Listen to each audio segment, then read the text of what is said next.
अस्सलाम वालेकुम students, welcome to CBEL concept based education learning YouTube channel. मैं हमाद अहमद आपका ट्यूटर। आज के इस लेक्चर में हम बात करेंगे बीकॉम पार्ट 1 की।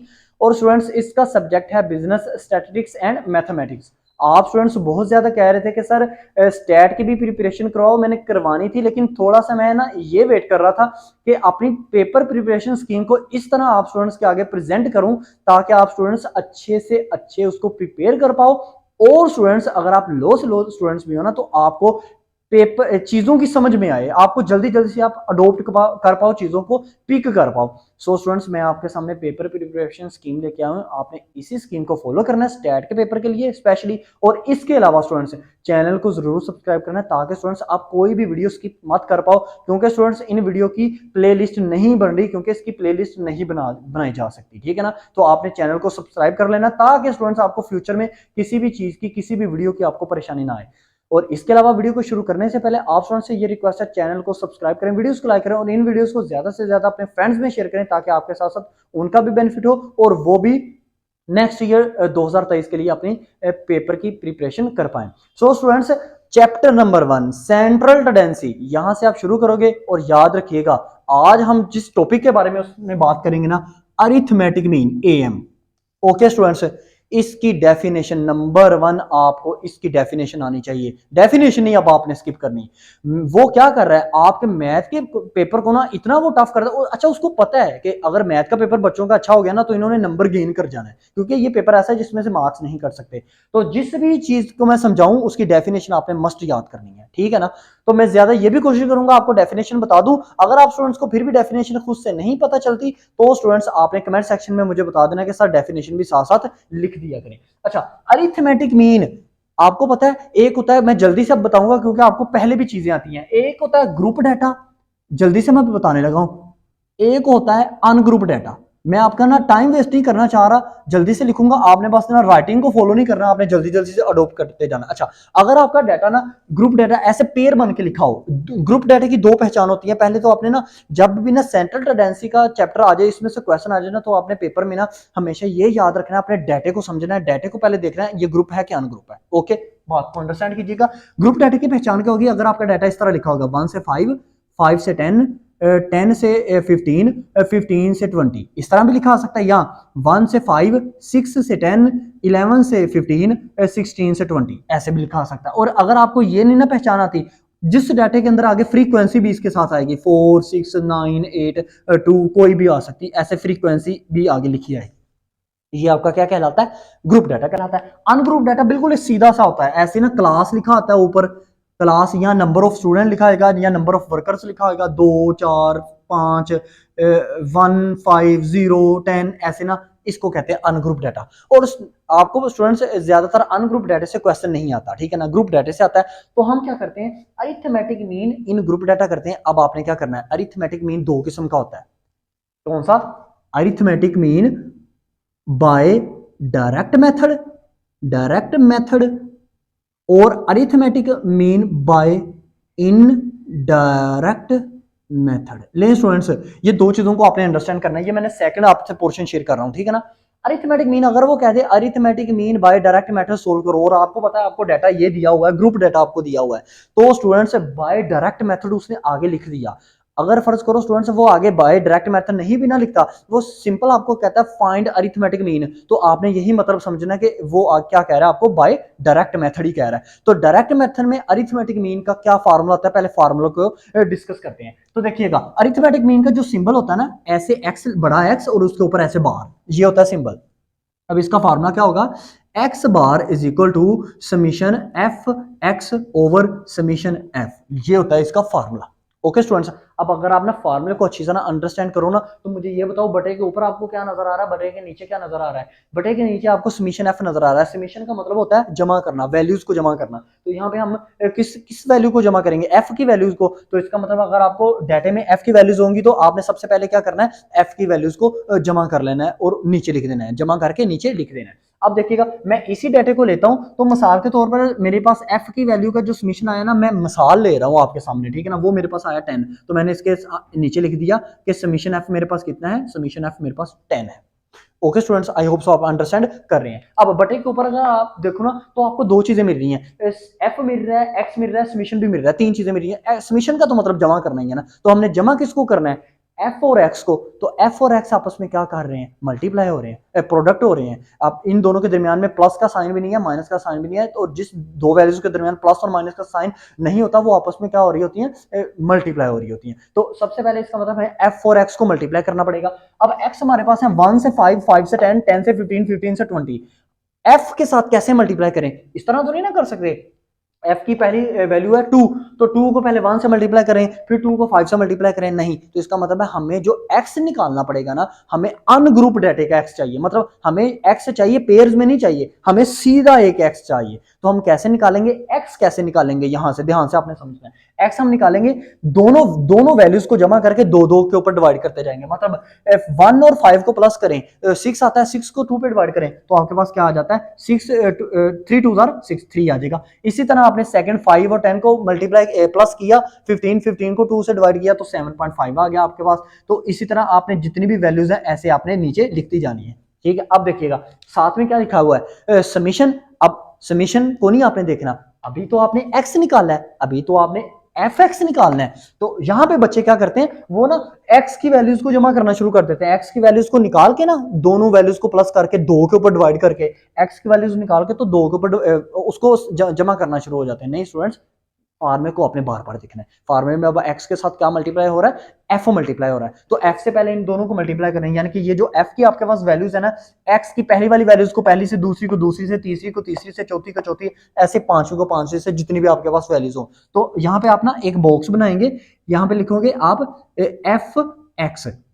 यहाँ पे आपके पास फर्ज करें जो वैल्यूज आ रही हैं वो आ रही हैं, मैं सपोज कर रहा हूँ 10, 20, 30, 40, 50, ठीक है। अब इन दोनों को हमने क्या करना है, हमने समीशन कर देना। तो मैंने समीशन किया, लेट्स सपोज मेरे पास 200 आया, ले मैं सपोज कर रहा हूँ ना ताकि जल्दी से आपको सिर्फ समझ में आनी चाहिए। देखिए आपको डाटा समझ में आना चाहिए, चाहे कुछ भी आपके पास वो डाटा दे दे। अब ध्यान से आपने अंडरस्टैंड करनी है बात। अब इन दोनों वैल्यूज को किसमें पुट करें, अब आपके पास समीशन एफ एक्स आ गया कितना 200, समीशन एफ कितना आ गया 10 आ गया, तो इसके अंदर पुट करें। चलें जी, फार्मूले में आप ऐसे लिखोगे 200 डिवाइडेड बाय 10, तो आपके पास 20 आंसर आ जाएगा। ले जी, ये आपके पास क्या आंसर आ गया, 20 आपके पास आंसर आ गया। ये आपका क्वेश्चन सोल्व हो गया। अब आपसे वो ये नहीं कहेगा खाली कि फाइंड करें अरिथमेटिक मीन, नहीं, वो अरिथमेटिक मीन के अंदर मीन भी देगा, मीडियन भी देगा, मोड भी दे सकता है, वो 2-3 टर्म्स देगा। ओके स्टूडेंट्स, अब देखिएगा मैं आगे क्या आपको बताना चाह रहा हूं, बताना ये आपको चाह रहा हूं कि ये अरिथमेटिक मीन हमने कौन सा किया, बाय डायरेक्ट मेथड हमने अरिथमेटिक मीन कर लिया।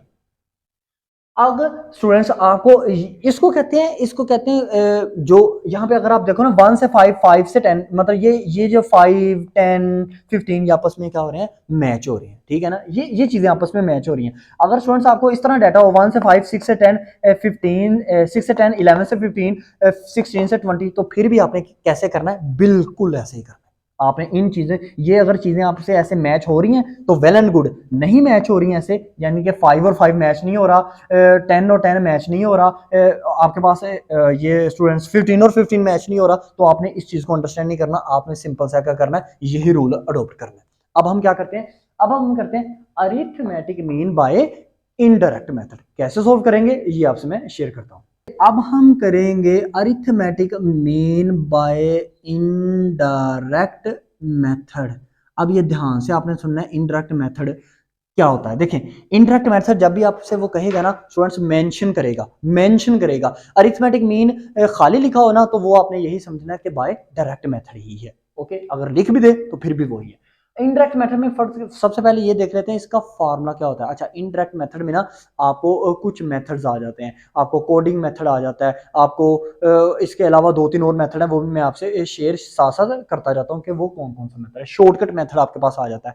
तो स्टूडेंट्स आपको ना वो कोई भी मेथड कह दे इनडायरेक्ट मेथड के अंदर, वो अक्सर नेम भी यूज कर लेता है। आपको इनडायरेक्ट मेथड के कौन कौन से नेम है मैं बता देता हूँ। फर्स्ट वो कह देता है शॉर्टकट मेथड, ये आपसे वो इनडायरेक्ट की जगह वो वर्ड यूज कर सकता है। फिर वो कह सकता है कोडिंग मेथड, ठीक है स्टूडेंट्स, ये आपसे वो वर्ड शेयर कर सकता है। ये ज्यादातर यही आपसे पूछे जाते हैं। अब देखिएगा इसका फार्मूला क्या होता है, इसका फार्मूला होता है इनडायरेक्ट मेथड का एक्स बार, ये x bar A dot M का मतलब अरिथमेटिक मीन का ये साइन है, x bar is equal to A plus summation f d, d बड़ा ओवर समीशन एफ। ठीक है, यानी कि यहाँ पे ना चेंजिंग क्या आई, पिछले वाले फार्मूले में एफ एक्स था, यहाँ पे डी आ गया, नीचे एफ समीशन एफ ही है वो सेम ही रहा, लेकिन ए साथ में प्लस हो रहा है लेकिन दरमियान में है ये। अब यहाँ पे आप कैसे इसको सोल्व करेंगे, मैं ना एक डाटा लिख के देता हूँ आपको, ये देखिएगा, मैं लिखता हूँ वही डाटा लेता हूँ 1 से 5, 5 से 10, 10 से 15, 15 से 20 लें, तो एफ मेरे पास क्या है 2 4 6 8 लें स्टूडेंट्स। अब मैं क्या करूंगा, मुझे पता है, मुझे वो पूछ रहा है arithmetic mean by indirect method या arithmetic mean by shortcut method या arithmetic mean by coding method, तो आप कैसे सोल्व करोगे, सबसे पहले इसको एक्स में कन्वर्ट करना पड़ेगा। क्यों क्यों अब आप स्टूडेंट्स ये कहोगे सर जी वहां पे तो एफ के साथ डी लिखा हुआ है, लेकिन डी कैसे निकलता है, डी तब तक नहीं निकलता जब तक आपके पास एक्स ना मौजूद हो। तो आप एक्स वैसे निकालोगे कि पहले दोनों टर्म्स को जमा करके, यानी कि 1 और 5 को जमा करके 2 पे डिवाइड करो, 5 और 10 को जमा करके 2 पे डिवाइड करो, 10 और 15 को जमा करके 2 पे डिवाइड करो, 15 और 20 को जमा करके 2 पे डिवाइड करो। तो मैं सपोज कर लेता हूँ, अपने पास से सपोज करने लगा हूँ, ठीक है ना, ये मेरे पास सपोज करें आया 3 6 9 11 और 13 लेंज स्टूडेंट्स, ये मेरे पास आ गई एक्स की वैल्यूज। अब मुझे क्या निकालना है, अभी तक तो मैंने कुछ भी नहीं निकाला इस फार्मूले के जरिए से।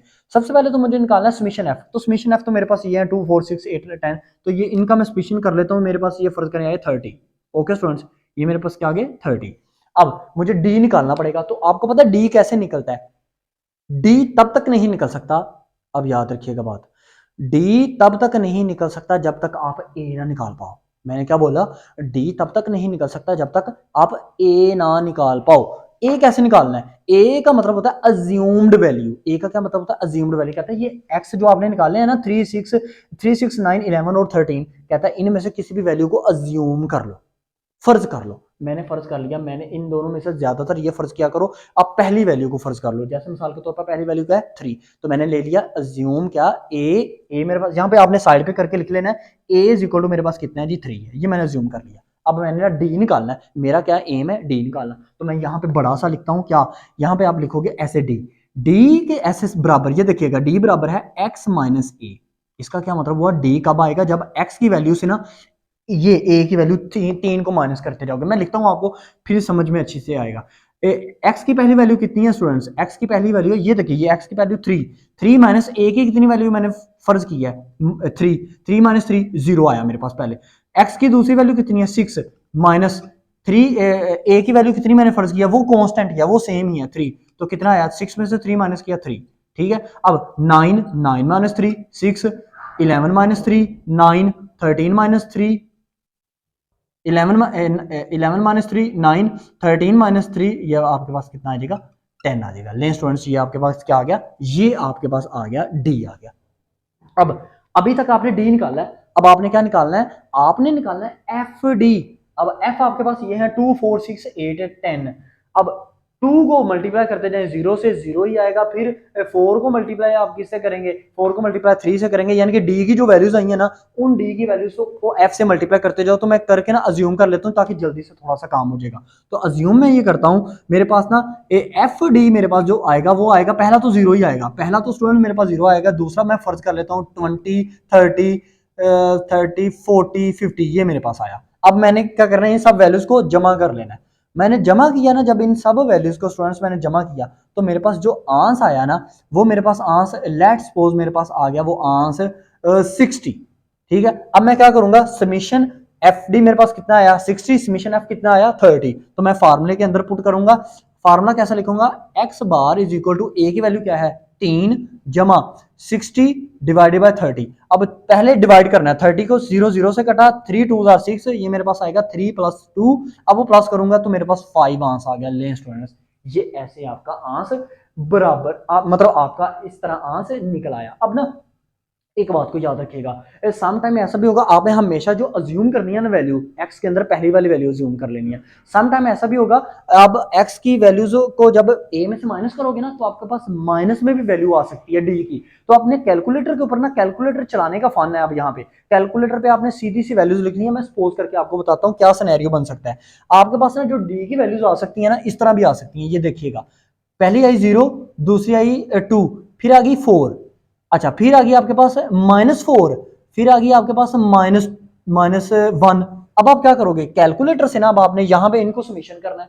अब आपने लिखना ऐसे ही है, जो माइनस में आ रही है ना वैल्यू, उसको ऐसे ही एज इट माइनस के साथ ही आपने लिखना है। अब कैलकुलेटर से आपने किस तरह सोल्व करना है, कैलकुलेटर से आपने ना पहले 0 प्रेस करना है, फिर +2, फिर +4, फिर प्लस का साइन ही डालना, फिर माइनस का साइन 4, फिर माइनस का साइन 1। तो आप बराबर का प्रेस करोगे ना तो आपके पास आंसर लेट्स सपोज 1 आएगा।